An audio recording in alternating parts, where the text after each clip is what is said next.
Hey everybody, Scott Finney here. I've been offline for a couple weeks and wanted to just let everybody know what's been going on. Uh, 2 weeks ago on a Sunday morning, I was out on a group bicycle ride and took a very hard fall. I was in a pace line and the guy in front of me went down.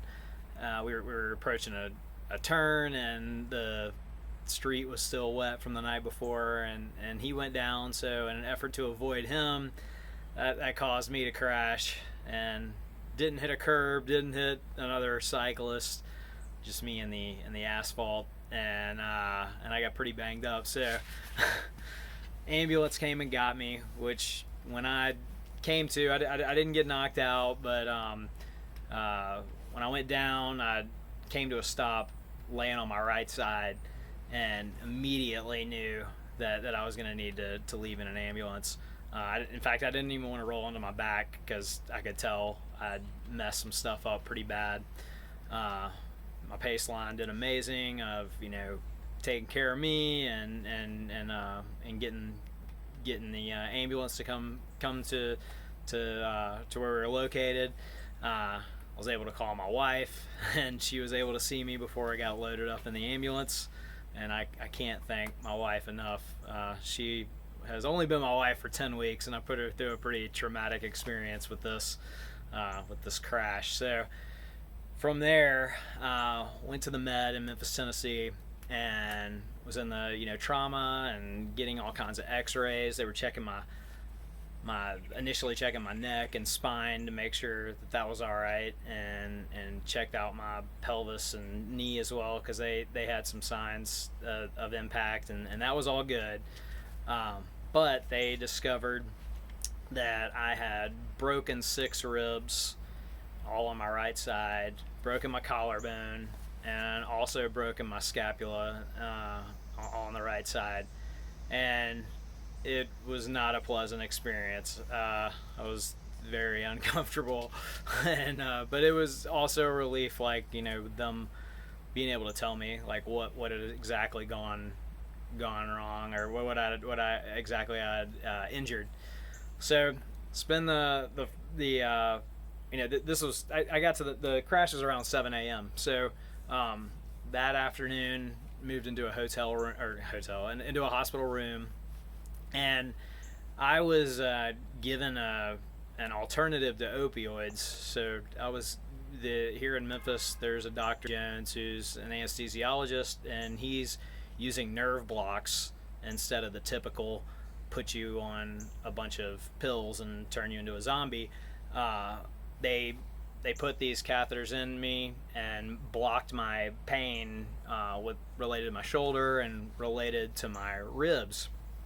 And the first night was rough. I couldn't get comfortable at all or anything. The next day they got all the nerve blocks better dialed in. This allowed me to get up and walk. Luckily my legs were strong enough from cycling and being active that I could stand up and sit down on my own. Of course, I couldn't use my right arm at all. So shuffling around in the bed was difficult with just my left arm and all the pain and pressure and stuff associated with my injuries. But I was able to get up and move around. So later that day, and I might be getting the timeline a little mixed up. This is how I recall it.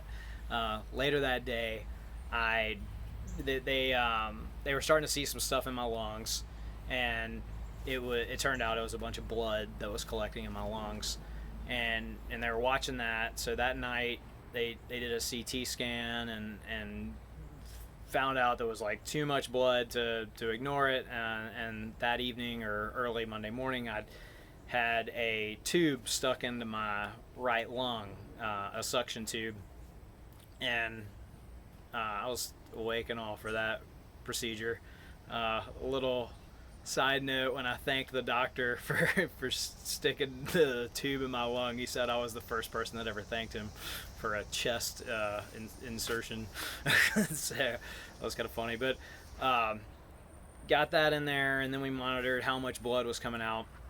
Surgeon comes in the next day and is pretty straightforward and saying like, hey, here's the deal, you've got all this blood, and unless you actively do something to get the blood through the suction, then you're gonna have to go to surgery. We're gonna have to go in there and scrape out the blood, or have some other kind of surgical procedure. So that was a real motivator, and due to my my nerve blocks, it wasn't fun or pleasant, but I was able to do a bunch of deep breathing and coughing, stir up that blood, and get more of it captured by the suction of the tube in my lung. And that was rough. Again, thanks to my wife and my parents and my wife's parents for being amazing and super strong and encouraging, and not letting on to just how freaked out they might have been during that time period.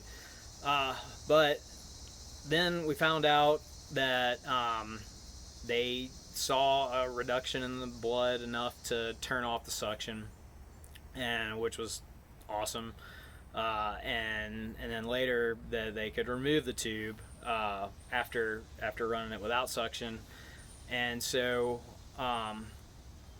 this whole time I'm dealing with these nerve blocks, and the thing about like everything I was doing, I was getting, instead of the sensation of pain, I was feeling the sensation of pressure. Your mind is like telling you pressure's bad, like you shouldn't be feeling this, like stop. But through Dr. Jones and Kenny kind of like coaching me on what's the difference, and if you feel pressure, keep pushing and all that. I found out that if they had just pumped me full of a bunch of pills when I came in there to remove the pain, then I wouldn't have been able to do all that, and they would have it would have resulted in me going to surgery. And so that's why I kind of like wanted to do this little video to let people know this exists as a treatment. So after going through all that, I'm feeling better and stronger like every day. And Friday morning they're talking about letting me leave. So I went in on Sunday and morning, and by Friday they're actually talking about letting me get out of the hospital. And I ended up getting discharged that night, taking home the nerve blocks. These 2 bags on me. It's and it was a hassle like moving around with those, but it was so much better to be out of the hospital setting and get back home, even though everybody at the med was incredible. Like I can't stress that enough. Everyone I interacted with was amazing and awesome throughout that entire 6-day span.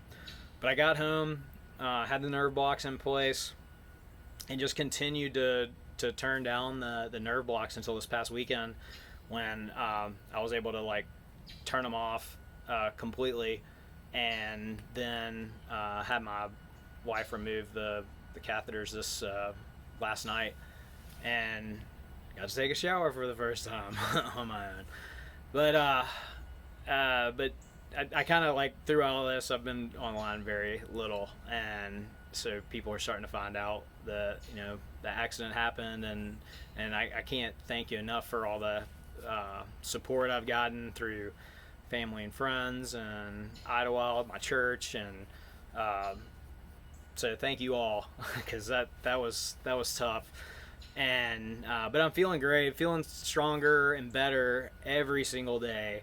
We're just over 2 weeks now. It's Tuesday, 2 weeks in a couple days after, and I'm amazed at how much mobility and everything that I've had, and how quickly all that came. So like I said, I wanted to get this video captured to spread the word about this nerve block alternative to opioids, because I listen to a lot of podcasts, and that is a constant topic about the opioid crisis, and this seems like a very good alternative. I can vouch for it. It's a very good alternative, because it allowed me to prevent surgery and get out and get moving way faster.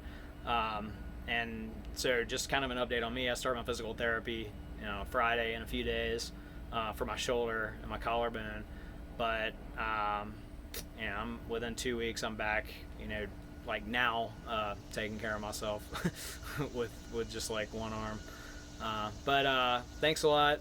Let me know, anything, any more about this you're interested in. I'm happy to share share more of it. But this was kind of I've gotten to where I've shared this story a few times in the past like week, and wanted to capture it and get it out there so more people could be aware of this what happened to me, why I kind of like disappeared online for a couple weeks. I'm great, and I can't thank my Victory Pace line enough for jumping into action when they were needed, and all the support from everybody that's reached out. So thanks a lot, and talk to you soon.